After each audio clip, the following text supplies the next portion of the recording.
In the bleak world of North Korean news, optimism is in short supply.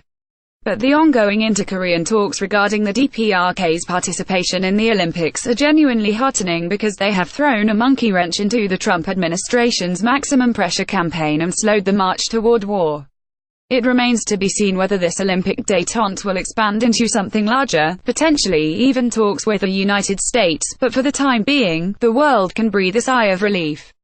The talks at Panmunjom, the truce village at the demilitarized zone, almost instantly resulted in the reopening of a military-to-military hotline between the North and South, and both countries have now agreed to march under a single flag at the opening ceremony of the Games. It appears the DPRK will compete in 5 sports at Pyeongchang and also send an extensive arts delegation, including a 230-person cheer squad, the 140-strong Samjiyon Band, and a taekwondo demonstration team.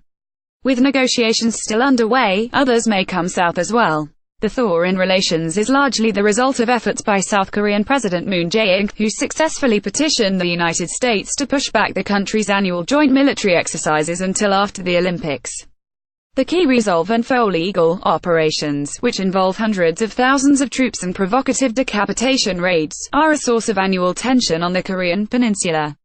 The DPRK has long denounced them as rehearsals for invasion, an assessment that seems far less extreme these days given open talk of military action in Washington. Trump's surprise agreement to a delay is evidence that Moon's delicate diplomatic dance, navigating relationships with the US, Japan, and China to carve out a space of relative autonomy and prevent a catastrophic war, may be working. While Moon played the good alliance partner and gave Trump credit for the talks apparently after being explicitly asked to do so, it is blatantly obvious to anyone paying attention who is actually responsible for these intentions. Of course, the Kim regime played a major role in this process too, and much has been written in recent weeks about the alleged nefariousness of the North's sudden change of heart. To some, Kim's pivot is about buying time to complete the DPRK's ICBM technology, which still appears to lack reliable re-entry capability despite major advancements in 2017. For the most hawkish, though, the North Korean peace offensive is about something far grander, laying the groundwork for their unification of the peninsula under Kim Jong-un's dictatorial control.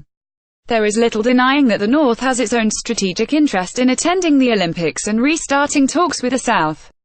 But fears of outright expansionism are far-fetched. The South Korean public, while generally positive about the DPRK's participation in the Games, harbors skepticism about the details and is hardly a sleeping mass of defeatists, as certain analysts occasionally imply. What the alarmism really reveals is the United States' underlying attitude toward the South, which American officials publicly praise as an independent democratic power but privately view as a risk to be managed. Too much independence, running off the leash, as a former State Department official put it earlier this month, is regarded as undermining U.S. power in the Asia-Pacific region. In this respect, there is a kernel of truth in U.S. fears about inter-Korean talks. Arranged without American involvement and in implicit opposition to the pressure-only approach, the talks represent pushback from inside but not against an alliance system whose obvious power imbalances tend to favor U.S.-dictated policy. Though small, Moon's victory tested the boundaries of what is politely called a partnership with the United States and managed, at least for the moment, to check its more hawkish impulses. Considering U.S. elites' concern with the country's declining influence abroad, a concern that comes in both conservative and liberal guises, it is perhaps not surprising that so many U.S. observers are trying to figure out exactly what's going on in Korea right now. But for those of us with a more internationalist bent, the abrupt sea change in North-South relations is very encouraging. At the very least, the United States is unlikely to order a strike during the Olympics and Paralympics, so Moon has bought some time for cooler heads to prevail. It remains an open question just how much time, however. The Foal legal and key resolve exercises have only been pushed back to April, and without U.S. involvement in the talks, tensions could reappear after the Games. The window of opportunity is open, but not for long. Above all, the North desires an end to the hostile policy of the United States, and there are few more egregious displays of U.S. military power on the peninsula than the massive spring exercises. An agreement to suspend these maneuvers in exchange for a freeze on the North's nuclear weapons program seems like an attainable and eminently sensible near-term goal for talks. The Chinese and Russian governments have floated such a dual suspension plan, also called the freeze for freeze, but Pentagon officials and some in the Trump administration see it as too concessionary toward the North. They also likely view it as a strategic gambit by rival powers in the region. Even the Moon government publicly opposes the plan. Still, there is room for progress. If this present situation is maintained, a lull in the North's nuclear and missile tests, and a pause in U.S.-South Korea military exercises, it could serve as a basis for a more expansive agreement. And though the Pentagon may hate to admit it, there is historical precedent for such a deal.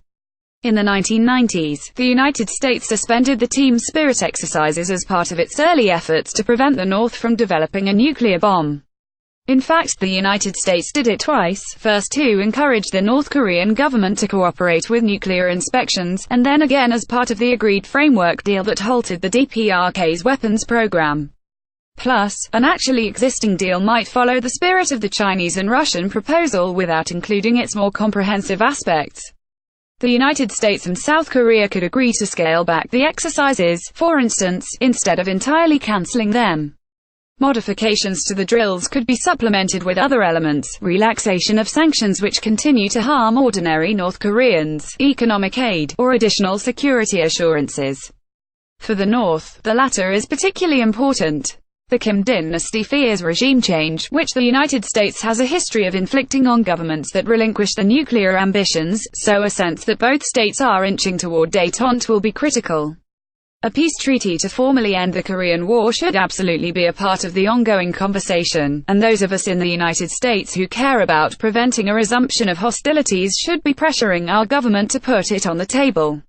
Unfortunately, much of this depends on the United States' willingness to engage. While there have been hopeful signs in recent days, the administration remains deeply divided on North Korea. Secretary of State Rex Tillerson and Secretary of Defense James Mattis are skeptical of military action, but National Security Advisor H.R. McMaster is apparently a strong proponent. McMaster's more hawkish line has been echoed by UN Ambassador Nikki Haley and CIA Director Mike Pompeo, both of whom have been floated as potential replacements for Tillerson. If Tillerson leaves, or gets the boot, the balance of power could easily shift in the Hawks' favor. Amid this palace intrigue, the United States is quietly moving military assets, bombers, ships, and fighter jets, into the Pacific region. These moves could be bluffs in support of what is at least honestly called coercive diplomacy. But they have a materiality too, and serve to remind us that war lurks as a real possibility. Fortunately, the inter-Korean talks offer a way out of saber-rattling and military build-ups. The opportunity they present is tenuous but real. Popular support will be essential if this promising beginning is to blossom into substantive, good-faith diplomacy, and hopefully, lasting peace.